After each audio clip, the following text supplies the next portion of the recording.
68 points in 68 games for you this season, but the defensive end of the ice seems to be a priority as well. Is that all a part of coaching, or an inner belief that you know that you have to work both ends of the ice?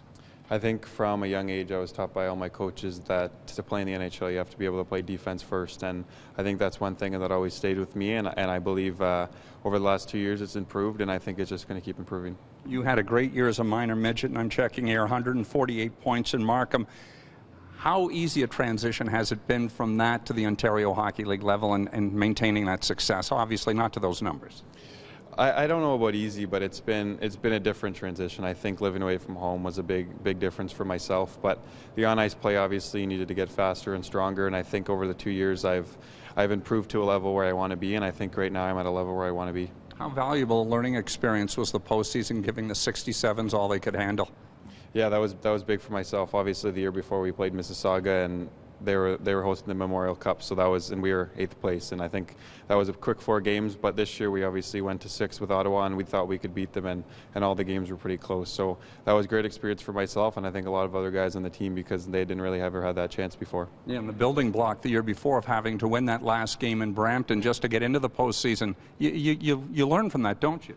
Yeah, a lot. You don't, at the time, it's obviously not what you want to hear, that you learned after a 4-game straight loss. But now, looking at it now, most of the guys on our team have had 2 years of playoff experience, and that'll bode well for us next year. The sad part about getting beaten out is your season's done, but you got a chance to go play in the World Under-18s. How valuable an experience was it going overseas this past spring?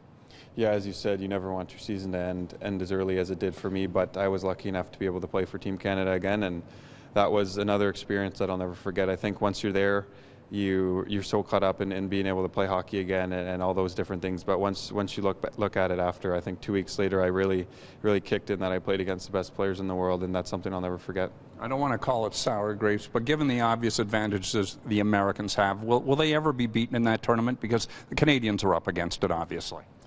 Yeah, I think obviously they have a great program in the development program, and I think being together for 2 years helps a lot, and just little aspects of the game and knowing where your teammates are going to be and things like that. But it's been done before, and I think it'll obviously be done again by some teams, but they do have a great program. Look back to last summer in the research and development camp and the opportunity to skate with all those 17-year-olds and look up in the stands knowing every National Hockey League general manager was there. Was it fun? Was it stressful? How would you describe it?